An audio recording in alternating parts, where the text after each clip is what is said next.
Chapter 1. The Last Hour. April 4th, 1968. Memphis, Tennessee. The air is thick with the promise of spring, a damp, heavy warmth that clings to the city after an afternoon shower. Dusk is beginning to settle, painting the western sky in hues of bruised purple and soft orange. On Mulberry Street, the Lorraine Motel stands as a modest beacon for black travelers, a two-story structure of concrete and steel, painted a pale turquoise and white.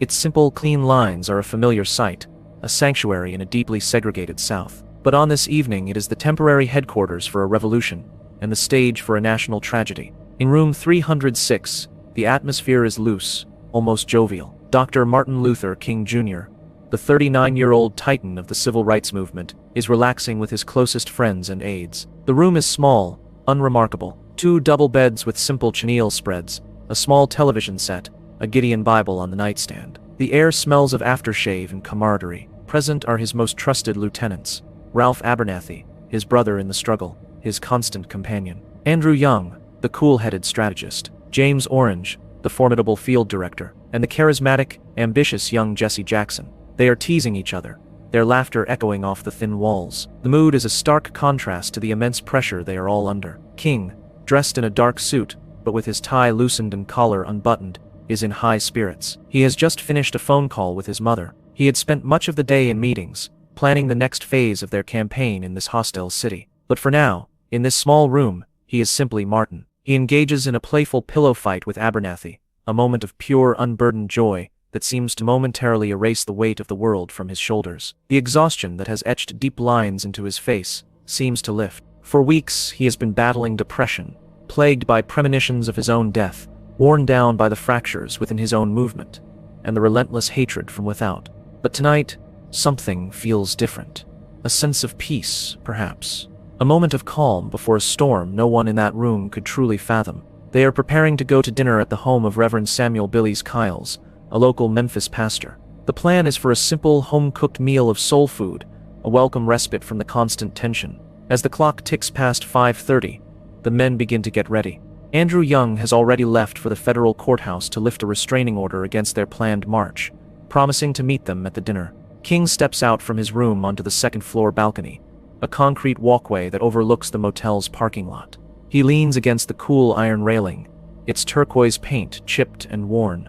Below him, in the courtyard, a small crowd is gathering. His driver, Solomon Jones, is waiting by the white Cadillac limousine. Jesse Jackson is there, along with saxophonist Ben Branch, who is slated to perform at the mass meeting scheduled for later that evening. King sees Branch and smiles, his voice a rich baritone that has moved millions, carrying easily across the courtyard. "Beam," he calls out, "make sure you play Take My Hand, Precious Lord at the meeting tonight. Play it real pretty." Those would be his last words spoken to the public. He stands there for a moment, a silhouette against the fading light, a leader looking out over his flock. He is talking to Jesse Jackson, a casual conversation about the coming dinner. Ralph Abernathy is inside room 306, splashing on aftershave, getting ready to join him. It is a scene of utter normalcy, a pause in a life defined by crisis. But across the street, in the grimy bathroom of a second-floor rooming house, another man is also preparing. He is not preparing for dinner. He is not thinking of music or fellowship. He is finalizing the last details of a plan fueled by a deep and venomous hatred. His name is James Earl Ray, an escaped convict, a drifter, a man of no consequence who has spent weeks methodically stalking his target. He has a rifle, a Remington Game Master Model 760.30-06 caliber. He has a clear line of sight, and he is waiting for the perfect moment. The distance is just over 200 feet. A short, almost trivial space that separates a dream from a nightmare. Back on the balcony, the conversation continues. The evening air is still. The sounds of the city, distant traffic, a siren, the murmur of voices form a mundane backdrop. Nothing suggests that the axis of American history is about to shift. Nothing warns of the violence that is coiled, ready to strike from the shadows. The men on the ground look up at their leader, waiting. Reverend Kiles is urging King to get a topcoat, as the evening might turn cool. King agrees, still leaning on the railing, a relaxed and unsuspecting figure. It is 6 o'clock. The sun has dipped below the horizon. The moment is suspended in time, a single indelible frame. The preacher on the balcony, his friends below, the world unaware, and in the silence between one breath and the next, a decision is made in a dirty bathroom across the street. A finger tightens on a trigger. The carefully constructed peace of the evening is about to be shattered by a single deafening crack, a sound that will echo not just through the courtyard of the Lorraine Motel, but through the heart of a nation, leaving a wound that has never fully healed. The worst was yet to come. Chapter 2. The Road to Memphis. To understand the shot, one must first understand the road that led Martin Luther King Jr. to that balcony. His presence in Memphis in the spring of 1968 was not a foregone conclusion. It was a detour, a convergence of conscience and crisis that pulled him into a local struggle at a time when his focus was meant to be on a national stage. By late 1967, the civil rights movement was at a crossroads, and its leader was weary. The landmark victories of the mid-60s, the Civil Rights Act of 1964, the Voting Rights Act of 1965, had dismantled legal segregation, but they had not addressed the deeper, more intractable problems of economic inequality. King saw this as the movement's next great frontier. He was planning something audacious, a campaign that would dwarf the March on Washington. He called it the Poor People's Campaign. The vision was radical: to bring an army of the nation's dispossessed, black, white, Hispanic, Native American, to the capital, to set up a shantytown on the National Mall, and to demand, through massive, sustained civil disobedience, that the government address the scourge of poverty. He envisioned a true economic bill of rights, a guaranteed annual income, full employment, and a massive investment in housing and education. It was a pivot from civil rights to human rights, a move that alienated many of his more moderate white allies, and even some within his own organization, the Southern Christian Leadership Conference, or SCLC. They saw it as too ambitious, too costly, and too likely to provoke a violent backlash from a government already bogged down in an unpopular war in Vietnam. King's increasingly vocal opposition to that war had also cost him dearly. His 1967 speech at Riverside Church, where he called the United States government the greatest purveyor of violence in the world today, was a moral thunderclap. It severed his ties to President Lyndon B. Johnson, who had been his crucial partner in passing civil rights legislation. The FBI, under the obsessive watch of J. Edgar Hoover, intensified its campaign of surveillance and harassment, viewing King not as a moral leader, but as a dangerous radical, possibly under communist influence. King felt the immense pressure of this isolation. He confided in friends that he felt alone, that the path forward was shrouded in darkness. He was physically and emotionally exhausted, suffering from debilitating migraines and bouts of deep depression. The man who had projected such unwavering strength to the world was, in private, grappling with profound doubt. It was into this fraught and turbulent period that the call for Memphis came. The struggle there was a microcosm of the very economic injustice King sought to confront on a national scale.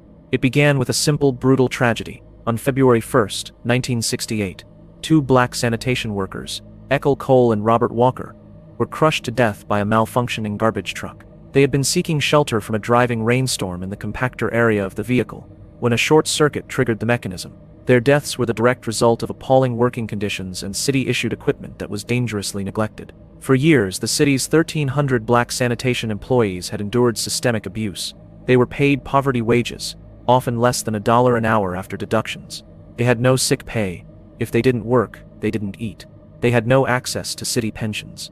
They were denied overtime pay for working long hours in grueling conditions. Their white supervisors called them bores and could send them home without pay for the slightest infraction. The death of Cole and Walker was the final indignity. It was a spark that ignited decades of smoldering resentment. On February 12, the workers voted to strike. They wanted union recognition, better wages, and most importantly, a measure of human dignity. Their picket signs bore a simple, powerful declaration: "I am a man." This was the core of their demand. It was not just about money, it was about respect. It was a plea to be seen as human beings, not as disposable pieces of city equipment. The city, under the leadership of its hardline mayor, Henry Loeb, refused to negotiate. Loeb, a wealthy patrician, saw the strike as illegal and refused to recognize the union. He brought in non-union workers, strikebreakers, to collect the garbage, and the Memphis police force escorted them, often using brute force against the peaceful picketers. The situation quickly escalated. The black community, led by a group of determined local ministers like James Lawson, a veteran of the Nashville sit-ins, and a longtime friend of King's, rallied around the strikers. They organized boycotts of downtown businesses and held nightly mass meetings in churches that overflowed with passionate supporters. The strike became the city's central drama, a raw confrontation over race and class. It was James Lawson who reached out to his old friend Martin. He knew that King's presence could galvanize the movement in Memphis and draw national attention to their plight. King was initially hesitant, His schedule was consumed with planning the Poor People's Campaign, and his staff was stretched thin. Some of his aides, like Andrew Young, argued that a detour to Memphis would be a distraction from their primary goal. But the sanitation workers' struggle spoke directly to the new direction King was charting for the movement. Here were the working poor, demanding economic justice and basic human dignity. It was the Poor People's Campaign in miniature. He felt a moral obligation to go. He first arrived in Memphis on March 18th, delivering a rousing speech to a crowd of 15,000 people. He was moved by their determination, and promised to return to lead a major march. "You are reminding the nation that it is a crime for people to live in this rich nation, and receive starvation wages," he thundered. "You are going on to say, we are men. We are poor men. We are poor people. But we are still men." He scheduled the march for March 28th. But from the beginning, the event was plagued by problems. A freak late-season snowstorm delayed it, and when it finally began, it quickly descended into chaos. A group of young militant black activists, frustrated with the slow pace of non-violent change, began smashing windows and looting stores along the parade route. They felt the SCLC's philosophy of peaceful protest was outdated and ineffective. The police responded with overwhelming force, wading into the crowds with nightsticks and tear gas. The violence escalated. A 16-year-old boy named Larry Payne was shot and killed by police. Dozens were injured, and hundreds were arrested. King, who had been at the front of the march, was horrified. He had always preached the gospel of non-violence, and now a march under his leadership had turned into a riot. He was whisked away from the scene by his aides, a look of profound despair on his face. The national media portrayed the event as a catastrophic failure, a sign that King had lost control of his movement, that his philosophy of non-violence was dead. His critics crowed. The FBI leaked memos celebrating the debacle. The Johnson administration saw it as proof of his waning influence. For King, it was a devastating personal and strategic blow. He felt he had to return to Memphis. He had to prove that non-violence could still work. If he could not lead a peaceful protest in one southern city, how could he possibly manage the massive, potentially volatile Poor People's Campaign in Washington? His credibility, and the very soul of his movement, was on the line. So against the advice of some of his most trusted advisors, and in the face of escalating threats on his life, he made the fateful decision to go back. The road to Memphis was paved with exhaustion, doubt, and a heavy sense of foreboding. He was returning to a city that was a tinderbox of racial hatred, a place where his message of peace had been met with violence. He was walking into a storm driven by a deep conviction that he had no other choice.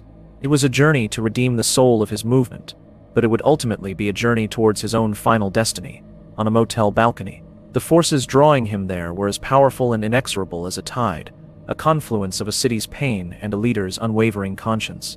He could not have known that another man, driven by a very different set of forces, was also on a road that would end in Memphis, a road paved with racism, criminality, and a burning desire for infamy. Their paths were about to tragically intersect. The stage was being set for a confrontation that would not only define a city's struggle, but would also carve a deep and lasting scar across the face of the nation. Chapter 3. A City on Edge. In the spring of 1968, Memphis, Tennessee was a city holding its breath. It was a place of deep and bitter divisions, a fault line where the Old South's stubborn traditions scraped against the modern world's demands for change. The sanitation strike had not created this tension. It had merely ripped the scab off a wound that had been festering for generations. To walk the streets of Memphis, then, was to feel the electricity of an impending storm. The city was a portrait in black and white, not just in its demographics, but in its very geography and psychology. White Memphis lived in leafy eastern suburbs, its lifeblood the cotton and commerce that flowed through the city. Its leaders, like Mayor Henry Loeb, governed with a paternalistic certainty, viewing the city's racial hierarchy as a natural, God-given order. They saw the strike not as a righteous demand for justice, but as an illegal insurrection, an affront to public order orchestrated by outside agitators. Their response was intransigence, a doubling down on the status quo. For them, negotiation was surrender. Black Memphis was centered in the crowded, neglected neighborhoods to the south and west of the city's gleaming downtown. Its residents were the backbone of the city's economy, the maids, cooks, laborers, and sanitation workers who kept the machinery of commerce running, yet they were systematically excluded from its prosperity. They faced daily indignities, segregated schools, discriminatory hiring practices, and a police force that was viewed not as a protector, but as an occupying army. The Memphis Police Department was almost entirely white and had a long, brutal reputation in the black community. The strike had transformed this simmering resentment into open defiance. The The nightly mass meetings in cavernous churches like Mason Temple were part revival, part political rally. Thousands would pack the pews, their voices rising in unison to sing the old hymns of the movement. "We shall overcome, ain't gonna let nobody turn me round." The air would crackle with energy as local leaders and striking workers took to the pulpit, their speeches a raw mix of righteous anger and unwavering faith. These gatherings were the movement's spiritual and strategic heart, a place where a weary community could recharge its resolve for another day on the picket line. The marches through downtown were a daily spectacle of confrontation. Hundreds of strikers and their supporters, many wearing the "I am a man" placards like shields, would walk in solemn procession, their silent dignity a stark rebuke to the city's contempt. They were met by lines of police officers, armed with riot sticks, helmets, and canisters of chemical mace. The threat of violence was a constant companion. The police would often provoke confrontations, shoving marchers, making arbitrary arrests, and spraying the stinging chemical agent directly into the faces of peaceful protesters, including women and clergy. The city's white establishment reacted with a mixture of fear and fury. The local newspapers, the commercial appeal, and the press scimitar largely sided with the mayor, framing the strikers as lawless and unreasonable. White citizens wrote letters to the editor decrying the chaos and blaming Martin Luther King for stirring up trouble. There was a pervasive sense that things were spiraling out of control, that the established order was under siege. This fear was amplified by the riot that had shattered King's March on March 28th. The images of broken windows and looting, broadcast on national television, confirmed the worst fears of white Memphis. It provided justification for the city's hardline stance and fueled the narrative that the civil rights movement was inherently violent. For the city's black militants, the so-called invaders, the riot was a declaration of independence from what they saw as King's passive, outdated methods. They were young, impatient, and deeply influenced by the Black Power movement. They believed nonviolence had run its course, and that true liberation could only be won through self-defense and direct confrontation. Their presence added another volatile element to an already explosive mix, creating a rift within the black community itself. In the days leading up to King's return in early April, the city was placed under a state of emergency. A curfew was imposed. 4,000 National Guardsmen, their bayonets fixed, were deployed to patrol the streets. Their armored personnel carriers and jeeps became an ominous presence, rolling through neighborhoods and creating an atmosphere of martial law. The city felt like it was at war with itself. The threats against King's life became more frequent and more specific. The SCLC headquarters in Atlanta and their Memphis office were inundated with hateful calls. King was the focal point for all the fear and rage the crisis had unleashed. To his detractors, he was not a Nobel Peace Prize laureate. He was a demagogue, a communist, a man who had come to their city to burn it down. The FBI, which had a field office in Memphis, did little to investigate these threats. Instead, J. Edgar Hoover's agents continued their relentless surveillance of King and his associates. They tapped their phones, bugged their hotel rooms, and used informants to monitor their every move. The Bureau's internal memos from this period reveal a clear objective to neutralize King as an effective leader. They actively sought to disrupt his plans in Memphis, feeding disinformation to the media and trying to sow discord between the SCLC and local activists. The Lorraine Motel, once a simple haven, now felt like a fishbowl. It was under constant watch, not just by the FBI but by the Memphis Police Department, which had set up a surveillance post in a fire station across the street. Plainclothes officers with binoculars and cameras documented every person who came and went. King and his team were acutely aware of the scrutiny. They knew they were being watched, that their every word was potentially being recorded. This constant surveillance created a paranoid, claustrophobic atmosphere. It was within this pressure cooker of a city that King had to operate. He was trying to heal a fractured movement, plan a peaceful demonstration, and negotiate with an intransigent city administration, all while living under the shadow of a death threat and the watchful eye of a hostile government. The air was so thick with animosity, you could almost taste it. Every siren that wailed in the distance, every police car that cruised past the motel, was a reminder of the danger that surrounded them. The city was a grid of invisible tripwires. A wrong word, a sudden move, could trigger an explosion. This was the Memphis that awaited Martin Luther King on his final journey. It was a city pushed to the brink, a community tearing itself apart at the seams. The hope and optimism that had defined the early years of the movement felt like a distant memory. Here the struggle was raw, bitter, and deeply personal. It was a fight for a city's soul, played out on its garbage-strewn streets and in its divided hearts. And as King prepared to step back into this cauldron of hate, he knew, perhaps better than anyone, that the forces arrayed against him were immense. He was a man walking on a wire, with the winds of history howling all around him, and a city on edge watching his every move, waiting to see if he would make it to the other side. The tension was unbearable, a silence stretched so taut it had to break. It was only a matter of when and how. Chapter 4. The Hunter and the Hunted. Two men, born of the same American soil, but shaped by vastly different worlds, were on a collision course with destiny in Memphis. One was a global icon, a man whose life was dedicated to the pursuit of justice through nonviolence. The other was a phantom, a creature of the shadows, whose life was a litany of petty crimes and failures, now animated by a singular malevolent purpose. They were the hunter and the hunted, and their paths were narrowing with each passing hour. The hunted, Martin Luther King Jr., arrived back in Memphis on the morning of April 3rd, his mood as gray and heavy as the rain-soaked skies. The failure of the March 28th protest weighed on him like a physical burden. He felt a desperate need to succeed, to prove that his philosophy was not obsolete. But the man who checked into room 306 of the Lorraine Motel was not the soaring orator of the March on Washington. He was a man in crisis. His friends saw it in the weariness of his eyes, in the slump of his shoulders. He was wrestling with demons, both public and private. The constant death threats had taken their toll, creating a gnawing anxiety that was never far from the surface. He spoke often of his own mortality, not in a morbid way, but with a kind of resigned acceptance. He had told his wife, Coretta, that he didn't expect to live to be 40. In conversations with Ralph Abernathy and Andrew Young, he would muse about the eulogies at his own funeral. This was not new, but in Memphis the premonitions felt more immediate, more palpable. He told his close circle that the threats in this city felt different, more serious. He felt a dark cloud hanging over him. Adding to his despair was the state of the movement itself. The rise of black power and the increasing militancy of younger activists challenged the very foundation of his leadership. They called him DeLawd behind his back, mocking his adherence to nonviolence as naive and ineffective. The riot in Memphis seemed to validate their critique, and it cut King to the core.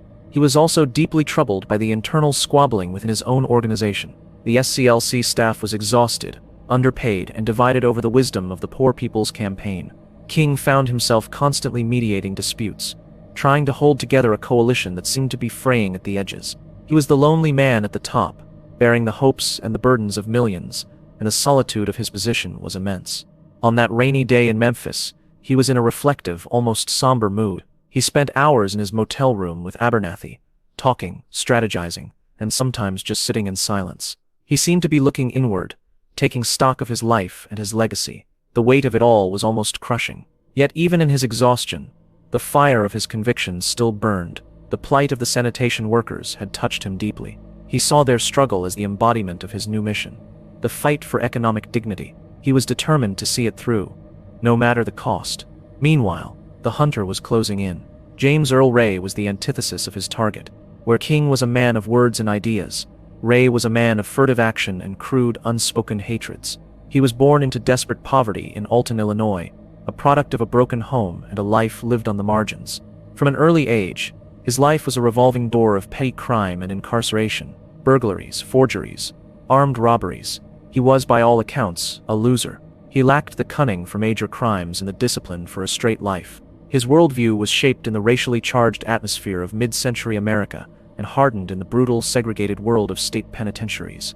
He was a deeply prejudiced man, harboring a virulent animosity towards black people. He was an admirer of segregationist politicians like George Wallace and was reportedly involved in Wallace's 1968 presidential campaign. On April 23, 1967, Ray had escaped from the Missouri State Penitentiary by hiding in a large bread box being transported from the prison bakery. For the next 11 months, he lived as a ghost, using a series of aliases: Eric Galt, John Willard, Harvey Lohmeyer, drifting across the continent from Chicago to Los Angeles, from Mexico to Canada. He was a man on the run, but he was also a man on a mission. The exact nature and origin of that mission remain a subject of intense debate, but his movements in the spring of 1968 show a clear and chilling focus. He began to track Martin Luther King Jr. He followed the news of King's travel schedule with obsessive interest.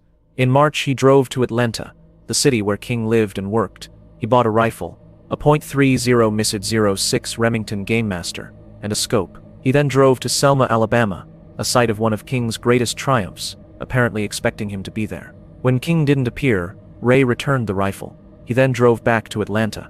He was like a shark circling its prey. When he learned of King's troubles in Memphis and his plan to return, Ray saw his opportunity. On April 2nd, he drove his white Ford Mustang into the city. He was methodical. He was patient. He checked into the new Rebel Motel, a seedy establishment that catered to his segregationist sensibilities. The next day, April 3rd, he moved to a flophouse in a more strategic location. It was a decrepit rooming house at 422.5 South Main Street, run by a woman named Bessie Brewer. From the window of the shared bathroom at the rear of the second floor, one had a direct, unobstructed view of the Lorraine Motel, specifically the balcony outside room 306. Ray rented a room under the name John Willard. He was a quiet, unremarkable tenant. He kept to himself. No one paid him much mind. He was just another piece of human driftwood in a transient part of town, but inside his mind was racing, calculating angles, timing, and escape routes. He bought a pair of binoculars from a local sporting goods store to get a better view of his target. He studied the layout of the motel and the surrounding streets. He was a hunter preparing his blind. These two men were now in the same city, separated by only a few hundred feet of asphalt and a moral chasm as wide as the universe. King, the hunted, was preparing to deliver a speech, to once again use the power of his voice to bend the arc of the moral universe towards justice. Ray, the hunter, was preparing to use the power of a high-velocity bullet to silence that voice forever. King was surrounded by friends and followers, yet felt profoundly alone. Ray was utterly alone, a solitary figure nursing a private hatred, yet he may have been part of a larger conspiracy, a pawn in a game whose other players have remained in the shadows. On the evening of April 3rd, as King would stand before a crowd at Mason Temple and speak of his own mortality, James Earl Ray was likely in his rented room, cleaning his rifle, checking his scope, waiting. One man was looking towards the mountaintop, seeing the promised land of a future he might not reach. The other was looking through a telescopic sight, seeing only a target. The contrast could not be more stark. The prophet of peace and the apostle of hate, brought together by the currents of a sick and violent time, for a final tragic rendezvous in a city on the edge of a nervous breakdown. Chapter 5. The Mountaintop. The evening of April 3rd, 1968, was tumultuous. A severe storm had descended upon Memphis, lashing the city with tornado warnings, torrential rain, and violent gusts of wind. The weather was a fitting metaphor for the tempest raging in the soul of Martin Luther King Jr. and the city itself. He was not scheduled to speak that night. The main address at the mass meeting at Mason Temple was supposed to be delivered by Ralph Abernathy. King was exhausted, feeling unwell, and wanted to stay in his room at the Lorraine Motel. He had sent Abernathy in his place, believing the foul weather would keep the crowds away. But from the pulpit at Mason Temple, Abernathy saw that the cavernous church was nearly full. Despite the storm, thousands of sanitation workers and their supporters had braved the elements to be there. They had come to hear their leader. Abernathy called King from a phone in the church office. "Martin," he said, "you need to get over here. The people came out in this storm to hear you." There was a pause on the line. King was reluctant. He was tired. But he could not refuse the call of his people. He put on a suit, and with Reverend Billy Kiles he made his way through the storm-swept streets to the church. When he arrived, the crowd erupted. The energy in the room was palpable, a mixture of defiance, faith, and desperation. As King stepped to the massive wooden pulpit, he looked out over the sea of faces, and seemed to draw strength from them. He began his speech slowly, his voice raspy and low. He spoke of the sanitation workers' struggle, connecting it to the biblical story of the Exodus. He praised their unity and their courage. But then, as he continued, something shifted. The speech became deeply personal, almost stream of consciousness. It was as if he were thinking aloud, sharing his innermost fears and convictions with this congregation, his final flock. He began to talk about the threats on his life. He recounted the story of his near-fatal stabbing in Harlem in 1958, when a mentally disturbed woman plunged a letter opener into his chest, the tip of the blade resting against his aorta. The doctors told him that if he had so much as sneezed, he would have died. He used this story as a rhetorical device, a jumping-off point to review the epic sweep of the civil rights movement that he had been blessed to witness in the decades since. He spoke of the sit-ins, the freedom rides, the struggle in Albany, the confrontation in Birmingham. His voice began to rise, gaining its familiar cadence and power, the rhythm of a great preacher reaching his crescendo. "If I had sneezed," he declared, his voice ringing through the sanctuary, "I wouldn't have been around here in 1962, when we decided to take a ride for freedom and ended segregation in interstate travel. If I had sneezed, I wouldn't have been here in 1963, when the black people of Birmingham, Alabama, aroused the conscience of this nation and brought into being the Civil Rights Bill." He was not just giving a speech, He was bearing witness to his own life, framing it within the larger narrative of his people's struggle for freedom. The audience was transfixed, hanging on his every word, their responses of Amen and Yes Lord becoming a part of the sermon itself. Then his tone shifted again. He brought the focus back to the present, to the dangers that surrounded him in Memphis. He spoke directly of the threats, the sick white brothers who wanted him dead. "But it doesn't matter with me now," he said, his voice dropping slightly, becoming more intimate, more prophetic, "because I've been to the mountaintop." Here the speech transcended rhetoric and entered the realm of prophecy. He was Moses, who led his people through the wilderness, but was not permitted to enter the promised land himself. He was a man who had seen the future, and it was a future he might not be a part of. The atmosphere in the church became electric. People were on their feet, some weeping openly. They sensed they were hearing something more than a speech. They were hearing a valediction, like anybody. "I would like to live a long life. Longevity has its place," he continued, his voice thick with emotion. "But I'm not concerned about that now. I just want to do God's will, and He's allowed me to go up to the mountain. And I've looked over, and I've seen the promised land." The final words came in a great soaring, defiant roar, a testament of faith in the face of death. "I may not get there with you, but I want you to know tonight that we as a people will get to the promised land, and so I'm happy tonight. I'm not worried about anything. I'm not fearing any man. Mine eyes have seen the glory of the coming of the Lord." He finished, and stumbled back, collapsing into a chair, his face covered in sweat, his body trembling with the emotional and spiritual force of his own words.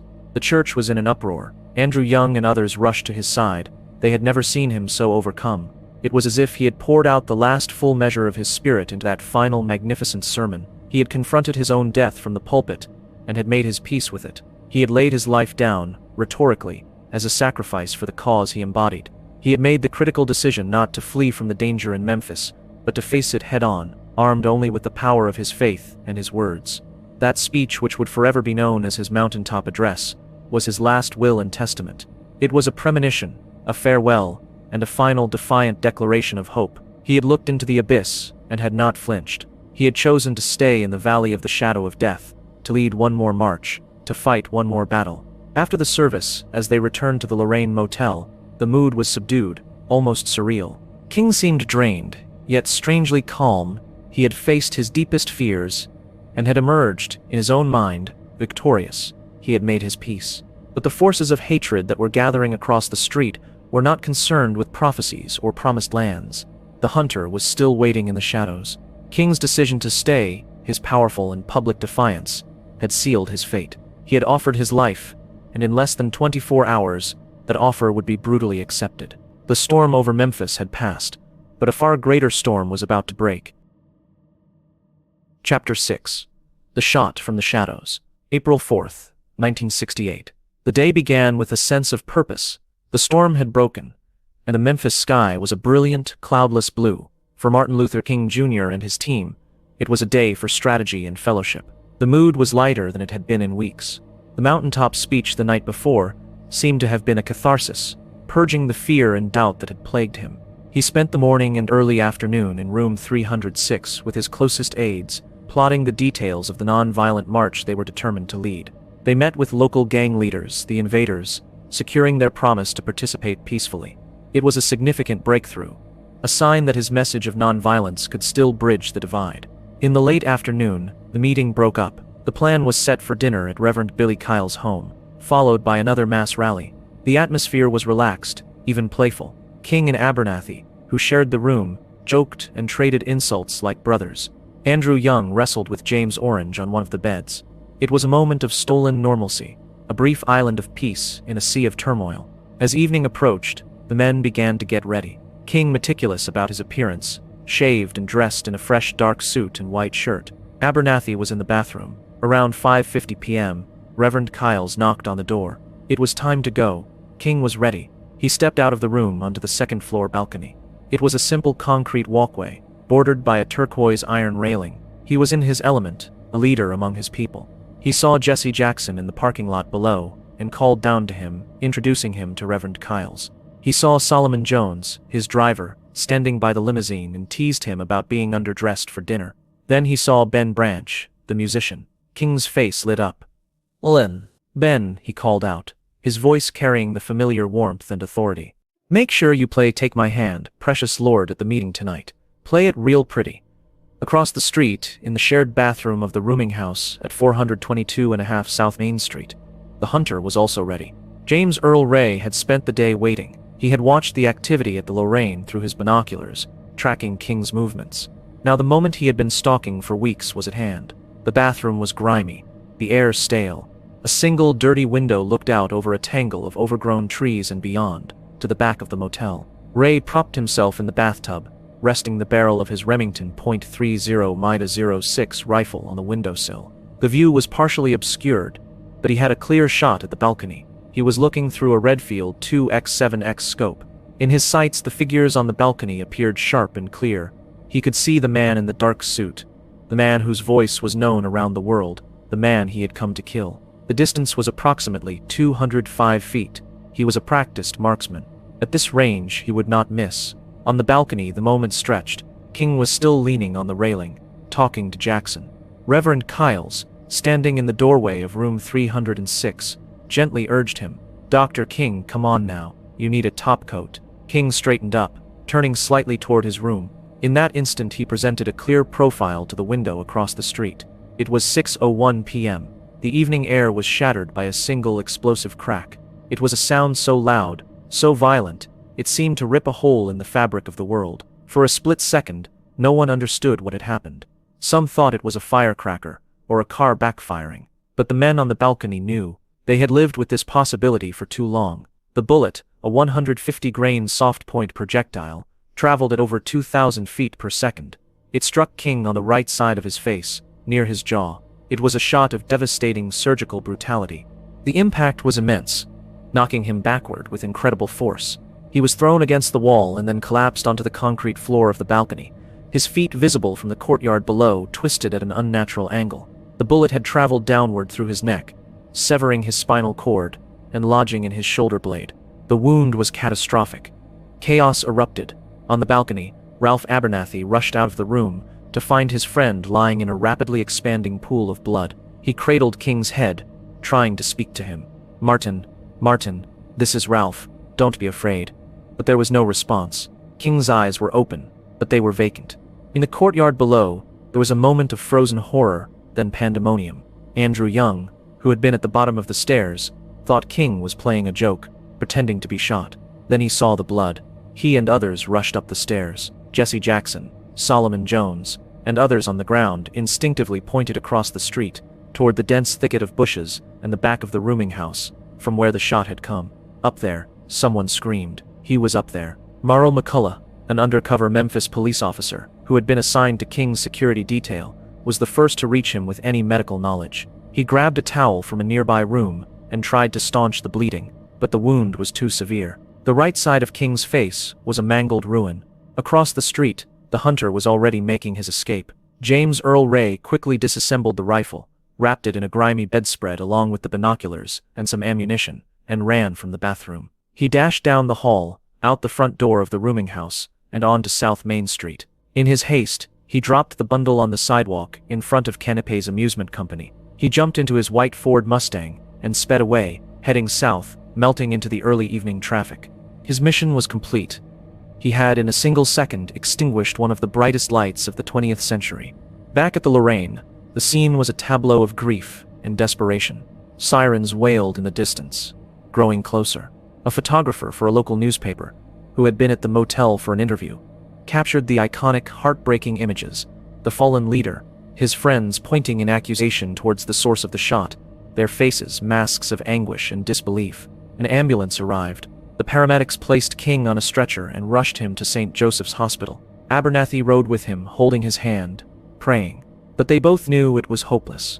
The shot from the shadows had done its work with terrible finality. The dream of a beloved community, of a nation reconciled, now lay bleeding on a cold concrete balcony in Memphis, Tennessee. The shot had not just taken a life, it had stolen a future, and in its echo, a nation would be plunged into fire and darkness. Chapter 7. The Chaos on the Balcony. In the immediate seconds after the rifle's report, a profound and terrible silence seemed to fall over the courtyard of the Lorraine Motel. It was the silence of disbelief, a collective cognitive dissonance where the mind refuses to accept what the eyes and ears have just witnessed.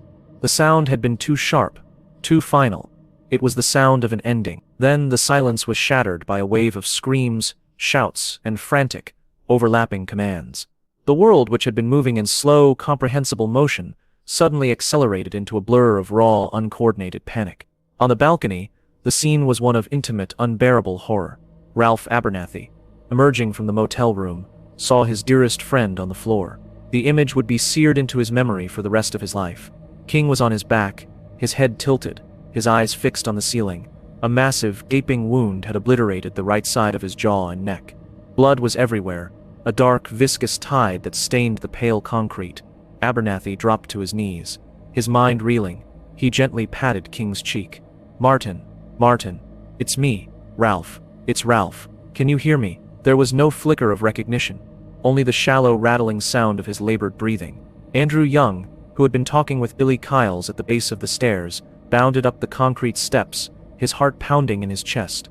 He saw the devastation, and his strategic, composed mind momentarily shut down, replaced by pure visceral shock. He knelt beside King, his hands hovering uselessly over the wound, not knowing what to do. The sheer violence of the injury was stunning. It was not a clean wound, it was an annihilation of flesh and bone. Below in the parking lot, the initial paralysis gave way to a surge of adrenaline and rage.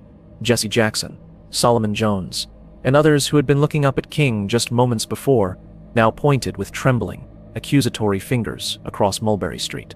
Their shouts were a chorus of outrage. "Get him! He went that way." From the building, they were pointing towards the back of the flophouse, at the dense, unkempt brush that separated the two properties. They had seen no one, but the direction of the sound was unmistakable. It was a desperate, primal need to assign a location, a source, to the unspeakable act that had just occurred. Morrell McCullough, the undercover police officer who had been part of King's entourage, reacted with professional instinct. He sprinted up the stairs, assessed the wound, and realized its mortal severity. He saw a towel on a housekeeping cart and grabbed it, pressing it against King's neck in a futile attempt to control the hemorrhaging. The blood soaked through it almost instantly. He felt for a pulse. It was faint, thready, and fading fast. The call for help went out, a frantic, desperate plea. Someone inside the motel was on the phone, screaming for an ambulance. Billy Kyles, his mind a whirlwind of shock and grief, ran back into room 306, picked up the telephone, and called the hospital, his voice cracking as he tried to explain the emergency. The balcony had become a crowded, chaotic stage of grief. SCLC staff members, motel residents, and journalists who had been nearby swarmed the area. Photographer Joseph Liu, a South African exile working on a documentary about King, was staying in a room just down the balcony. He heard the shot, grabbed his camera, and began taking pictures. His images would become the primary visual record of the tragedy. Abernathy and Young kneeling over their fallen leader, the others pointing, their faces contorted in a mixture of horror and fury. These photographs would freeze the moment in time, capturing the raw agony of a dream being assassinated. The police response was, at first, confused. The first officers to arrive on the scene were drawn to the motel itself, the center of the chaos. They secured the balcony, pushing people back, trying to establish a crime scene amidst the maelstrom of emotion. The pointing fingers of the witnesses finally directed their attention across the street. Officers began to move towards the rooming house, but precious minutes had already been lost. The assassin was gone. The focus on the balcony returned to the desperate, fading life of Martin Luther King Jr. His breathing was becoming shallower, the rattling sound in his throat more pronounced. Those around him could do nothing but watch, helpless. They were the most powerful figures in the civil rights movement, men who had faced down police dogs and fire hoses, who had stared into the face of mob violence, but against the finality of the single bullet, they were utterly powerless. Their leader, the man who was the strategic, spiritual, and emotional core of their entire world, was dying before their eyes. The wait for the ambulance seemed to stretch for an eternity. Every second was an agony. When the paramedics finally arrived, they worked quickly, loading King onto a stretcher. The sight of his broken body being carried down the stairs was a final, devastating blow to the witnesses. It was a funeral procession in real time. As they wheeled him towards the ambulance, a white sheet was pulled over his face, a gesture of grim finality. Abernathy, his suit stained with his friend's blood, climbed into the back of the ambulance, refusing to leave his side. The doors slammed shut, and with its siren screaming, the vehicle sped away, leaving behind a scene of stunned desolation. The chaos on the balcony slowly subsided, replaced by a thick, heavy pall of shock and grief. The remaining aides stood in stunned silence, their faces ashen. The turquoise railing was splattered with blood. The concrete was stained a deep dark red. The place that had been a site of fellowship and laughter just minutes before was now a consecrated ground of martyrdom. The news began to spread like a shockwave, first through the motel, then through the neighborhood, and then via telephone lines and radio waves, out to the entire world. But for the men who were there, who saw it happen, the world had shrunk to the size of that small, blood-soaked space. They were the first to feel the full weight of the loss, the first to understand that not only had a man been killed, but an era had been brought to a violent, brutal end. The chaos on the balcony was the first tremor of a massive earthquake that was about to shake the foundations of the nation. Chapter 8. The world holds its breath. The ambulance carrying the shattered body of Martin Luther King Jr. raced through the streets of Memphis, its siren a piercing scream that cut through the evening air. Inside, Ralph Abernathy sat beside his friend, holding his hand, praying, whispering words of encouragement that he knew were futile. The journey to St. Joseph's Hospital was a blur of motion and sound, a desperate race against the unyielding finality of death. They arrived at the emergency room at 7:05 p.m. A team of doctors and nurses was waiting. King was rushed into a trauma room, and the medical staff began a frantic effort to save him. They performed a tracheotomy to try to open an airway. They administered stimulants. They attempted cardiac massage, but they knew, almost immediately, that it was hopeless. The damage was too catastrophic. The bullet had caused what one doctor would later describe as a massive wound, the equivalent of a shotgun blast at close range. His spinal cord was severed. There was no neurological function. He was, for all intents and purposes, gone. In the waiting room, King's aides began to gather. Andrew Young, Billy Kiles, Bernard Lee, and others arrived from the Lorraine Motel, their faces etched with shock and dazed disbelief. They paced the sterile corridors, their minds unable to process the speed and brutality of what had just happened. They were men accustomed to crisis, but this was a cataclysm.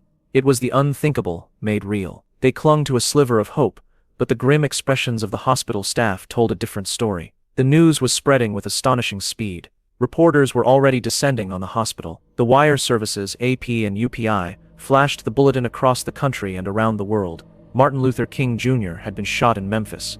In that pre-internet, pre-cable news era, the information traveled through the arteries of radio and television, interrupting regular programming with the grave, somber tones of news anchors.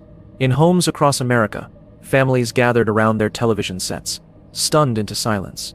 In Washington, D.C., the news hit the White House like a physical blow. President Lyndon B. Johnson was in a meeting in the Oval Office when an aide brought him the urgent message. He was deeply shaken. Despite his political break with King over the Vietnam War, Johnson had a profound respect for him.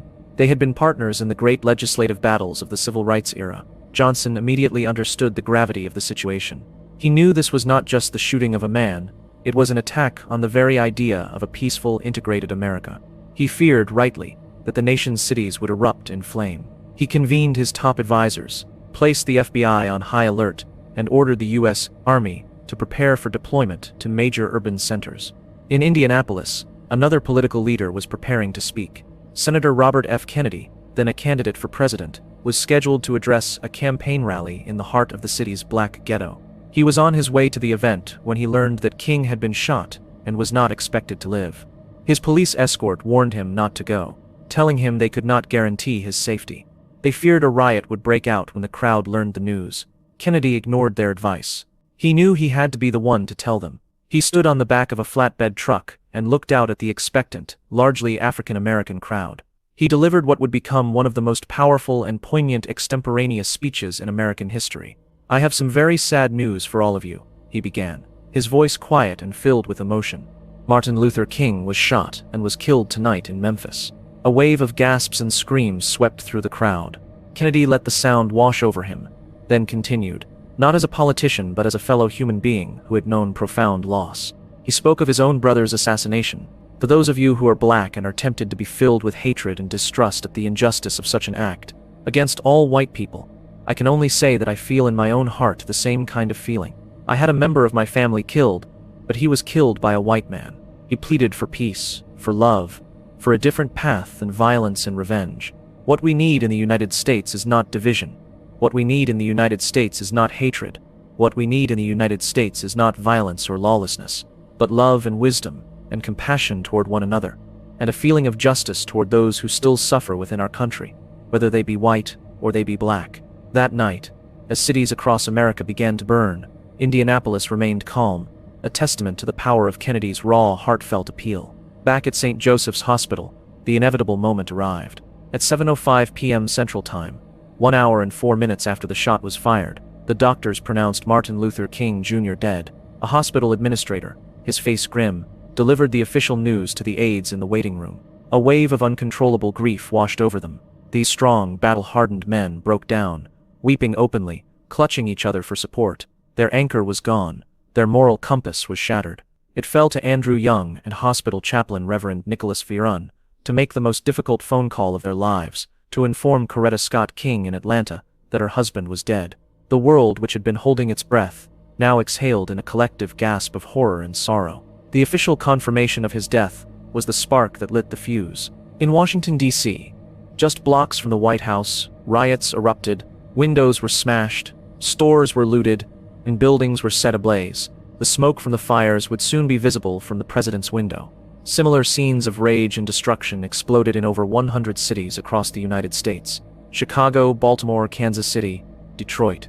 It was the long, hot summers that King had warned of, arriving with a vengeance in the first week of spring. It was a cry of anguish from Black America, a violent expression of the grief and hopelessness that his murder had unleashed.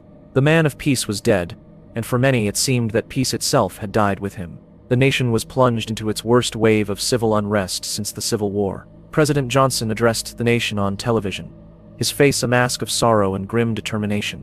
He called for calm, for citizens to reject the blind violence that has struck Dr. King, who lived by non-violence. But his words felt inadequate, drowned out by the sounds of sirens and shattering glass. The world watched, stunned, from London to Moscow, from Paris to the Vatican. Messages of condolence poured in. World leaders expressed their shock and sorrow, but it was in the streets of America's burning cities that the most immediate and visceral response was felt. The shot that had been fired from a grimy bathroom window in Memphis had not just killed a man, it had unleashed a whirlwind. A nation, already fractured by war and racial strife, now seemed on the verge of coming completely apart. The world held its breath, watching to see if the American experiment itself would survive the night. Chapter 9. The Manhunt and the Mourning. In the days following the assassination, America was a nation of two minds, locked in a tense, sorrowful dance of rage and remembrance.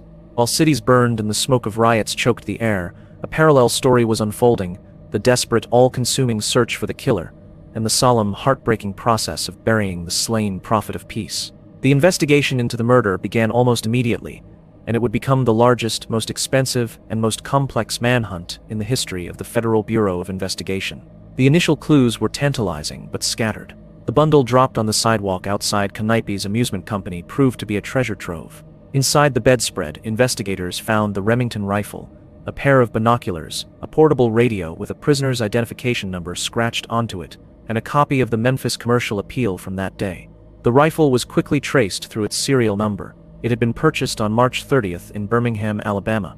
The binoculars were traced to a shop in Memphis, where a clerk remembered selling them to a man who looked like the composite sketch being developed. The most crucial clue, however, was a set of fingerprints found on the rifle, the scope, and the binoculars. The FBI's legendary latent fingerprint section went to work. Within 2 days they had a match. The prints belonged to a 40-year-old escaped convict from the Missouri State Penitentiary, James Earl Ray. Suddenly, the faceless assassin had a name and a history. The FBI, under the direct and intense pressure of President Johnson and Attorney General Ramsey Clark, launched an unprecedented operation. Ray's wanted poster, bearing the alias Eric S. Galt, was plastered in every post office, police station, and federal building in the country. Thousands of agents were assigned to the case, chasing down tens of thousands of leads, interviewing Ray's family, former cellmates, and anyone who might have crossed his path. They pieced together his movements in the years since his escape, tracking the phantom-like trail of his white Ford Mustang across North America. They discovered he had been in Atlanta, Birmingham, and Los Angeles. They learned of his interest in segregationist politics and his deep-seated racism. A portrait began to emerge of a calculating, hate-filled loner. But Ray himself had vanished. After fleeing Memphis, he drove through the night, crossing Mississippi and heading back to Atlanta. There, he abandoned the Mustang and boarded a bus, beginning a desperate, international flight from justice. He traveled first to Toronto, Canada, where he lived for a month, obtaining a false Canadian passport under the name Ramon George Sned. From there he flew to London and then to Lisbon, Portugal, apparently with the intention of finding mercenary work in Africa. The global manhunt, codenamed Merkin for murder of King, intensified. The FBI worked with the Royal Canadian Mounted Police and Scotland Yard, sharing fingerprints, photographs, and intelligence. It was a race against time. While the hunter was being hunted, the nation was mourning its loss. On April 5th, the day after the assassination, a sanitation workers' march that King had planned to lead was held in his honor. It was not a protest, but a silent memorial. Coretta Scott King, displaying almost superhuman strength and composure, flew to Memphis to take her husband's place at the head of the procession. She walked, veiled and stoic, alongside her children, leading tens of thousands of people, strikers, clergy, and citizens of all races, through the streets of the city where her husband had been slain. It was an act of profound courage, a declaration that the dream of nonviolence would not be buried with the dreamer. King's body was flown back to his hometown of Atlanta, aboard a plane chartered by Senator Robert Kennedy. On April 9th, the day of his funeral, a national day of mourning was declared. 150,000 people descended upon the city to pay their respects. The day began with a private service for family and friends at the Ebenezer Baptist Church, the small, simple church where King had served as co-pastor with his father. The sanctuary was filled with the nation's elite: Vice President Hubert Humphrey, Robert and Jacqueline Kennedy, Richard Nixon, and governors, senators, and mayors from across the country. But outside, the streets belonged to the people. After the private service, King's casket, made of simple Georgia pine, was placed on a humble wooden farm wagon, drawn by two mules named Belle and Ada. This was meant to symbolize his connection to the poor, the people for whom he had been fighting in his final days. The mule train began a slow 3.5-mile procession through the streets of Atlanta to Morehouse College, King's alma mater, for a public ceremony. The crowd that followed was a vast, silent river of humanity, a stunning tableau of black and white faces united in grief. They walked in solemn silence, their footsteps the only sound, a stark contrast to the violence that had rocked the nation just days before. At Morehouse, a crowd of over 100,000 listened to the eulogies. The most memorable was delivered by Benjamin Mays, the president emeritus of the college and King's lifelong mentor. Mays spoke of King's belief that unearned suffering is redemptive, and challenged the notion that the assassin had won. "If we love Martin Luther King Jr., Mays declared, and respect him, as this crowd demonstrates, we will see to it that the assassin's dastardly act does not have the last word." After the public service, the long day of mourning concluded with King's burial at the Southview Cemetery. He was laid to rest, but the questions surrounding his death were just beginning to multiply. The manhunt for James Earl Ray continued for 2 months. Finally, on June 8, 1968, an alert ticket agent at London's Heathrow Airport noticed that the name on a passenger's passport, Ramon George Sneed, was on a watch list provided by the Royal Canadian Mounted Police. Scotland Yard was alerted. As Ray attempted to board a flight to Brussels, he was quietly arrested. He had a loaded pistol in his pocket. The hunter's run was over. The manhunt had been a triumph of international police cooperation, but the mourning was far from finished. The funeral had provided a moment of catharsis, a brief period of national unity and shared grief. But the deep wounds that King's murder had exposed, the wounds of racial injustice, poverty, and violence, remained. The nation had buried a man, but it had not yet confronted the sickness that had produced his killer. And as the initial shock subsided, a new, unsettling question began to emerge: had the hunter acted alone? Chapter 10. The Unanswered Questions. The capture of James Earl Ray in London should have been the final chapter in a national trauma. It should have brought closure, a sense of justice served. Instead, it became the opening chapter of a new and enduring controversy, a labyrinth of conspiracy theories, recanted confessions, and unanswered questions that continues to cast a long shadow over the official account of the assassination. Ray was extradited to the United States and brought to Memphis to stand trial. The prosecution, led by the Shelby County Attorney General, had built what they believed to be an airtight case. They had the murder weapon with Ray's fingerprints. They had witnesses who placed him at the rooming house. They had tracked his movements and his purchase of the rifle.